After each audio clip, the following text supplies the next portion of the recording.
Perkenalkan, nama saya Daniel Julianda Giovanni Ulikasi dengan NIM 43 12 30 10 033. Saya dari Fakultas Ekonomi dan Bisnis jurusan S1 Manajemen Universitas Mercubuana tahun 2023. Pada kesempatan kali ini saya akan mempresentasikan materi yang berjudul Parkir Berbahasa Indonesia.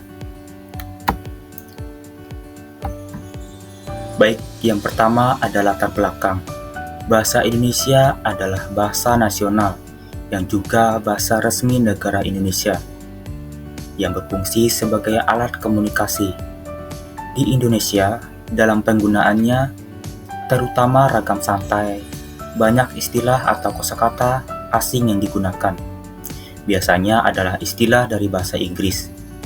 Padahal, padanan kata tersebut dalam bahasa Indonesia ada di dalam KBBI, namun jarang dipakai dalam percakapan sehari-hari, sehingga kosakata tersebut terlupakan dan tidak dikenal oleh warga negara Indonesia, yang menyebabkan orang Indonesia menjadi pakir dalam berbahasa atau kurang pengetahuan dalam pemakaian bahasa Indonesia.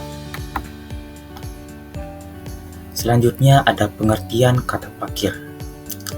Kata pakir dalam bahasa Arab ditulis pakar. Secara etimologi berasal dari fi'il madiyang betupa lapas pakara, yang berarti melubangi atau menggali. Kemudian apabila kata pakara dibaca u huruf pa-nya, maka akan sama artinya dengan kata pakir yang bermakna menjadi miskin. Sedangkan menurut Kamus Besar Bahasa Indonesia atau KBBI, kata pakir diartikan secara langsung dengan menyengajanya orang untuk menderita kekurangan atau orang yang sangat kekurangan, orang yang sangat miskin.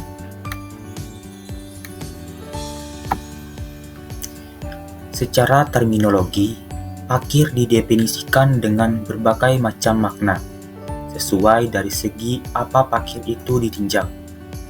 Secara umum, pakir dipandang sebagai ketidakmampuan seseorang atau lemahnya orang dalam melakukan sesuatu.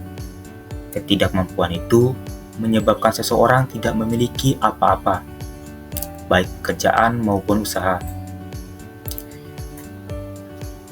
Melihat pandangan pakir secara umum, kata pakir hampir serupa dengan kata miskin, yang juga dimaknai dengan orang yang tidak punya apa-apa atau orang yang sangat butuh pertolongan. Dengan adanya keserupaan ini, tidak jarang kata pakir disandingkan dengan kata miskin.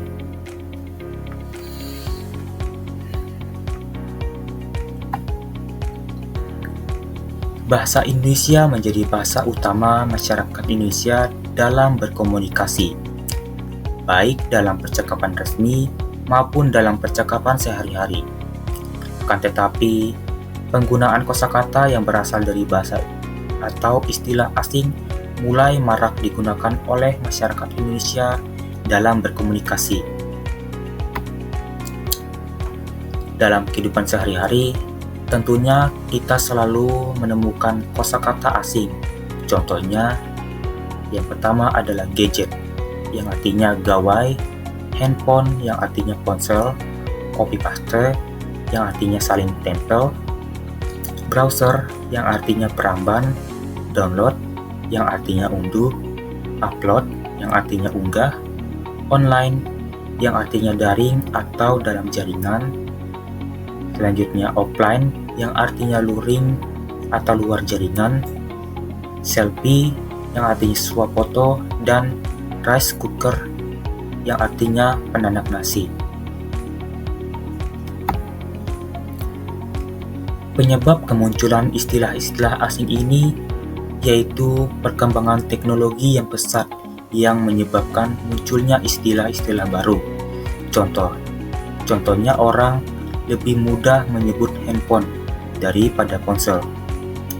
Sejatinya, pemuktakiran KBBI dilakukan 2 kali setahun, yaitu bulan April dan Oktober.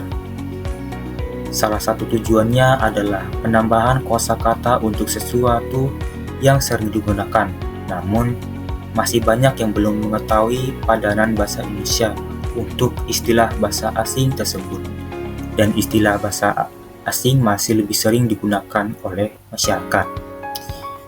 Bahkan masyarakat belum mengetahui arti dari suatu kata, padahal kata bahasa Indonesia tersebut ada dalam KBBI. Kepakiran dalam berbahasa Indonesia ini tidak hanya terjadi dalam bentuk percakapan, tetapi juga terjadi dalam penamaan tempat dan produk yang ada dalam negara. Banyak tempat dan produk lokal Indonesia yang menamai serta mengiklankan merek dagangnya dengan terminologi bahasa asing daripada kasana kata bahasa Indonesia.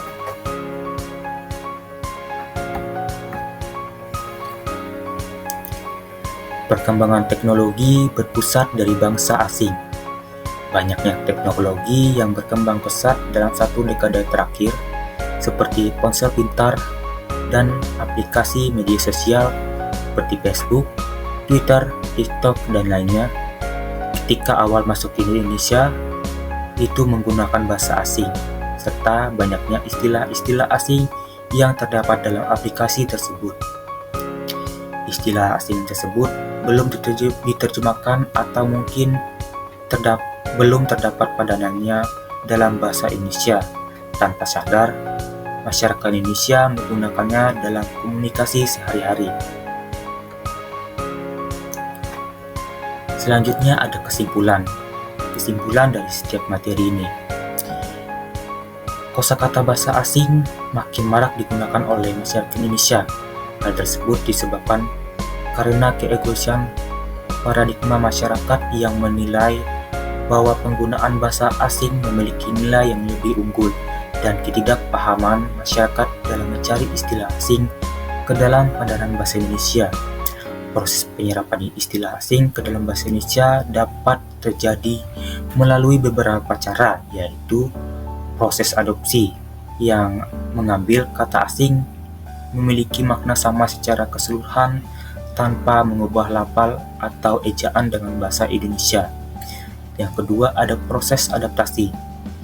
Dengan diserapnya bahasa asing, akibat memakai bahasa mengambil kata bahasa asing tetapi ejaan atau cara penulisannya berbeda dan disesuaikan dengan aturan bahasa Indonesia. Dan yang ketiga yaitu proses kreasi. Mengambil konsep dasar yang ada dalam bahasa asing, kemudian mencari padanan katanya dalam bahasa Indonesia. Kosakata bahasa asing sering dijumpai dalam komunikasi sehari-hari, baik secara langsung maupun tidak langsung. Dan bagian terakhir yaitu ada saran. Penggunaan bahasa Indonesia oleh masyarakat Indonesia diharapkan dapat meningkat dan terus diterapkan dalam kehidupan bermasyarakat. Hal ini dapat dilakukan dengan melakukan pemupukan perasaan cinta dan bangga terhadap bahasa Indonesia. Perasaan cinta dan bangga terhadap bahasa Indonesia inilah yang akan mendorong masyarakat untuk mempelajari dan menggunakan bahasa Indonesia. Selain itu, dapat juga dilakukan dengan meningkatkan peran dan tanggung jawab para pengajar agar bisa mengenalkan siswa didiknya pada identitas nasional bangsa Indonesia, yaitu bahasa Indonesia.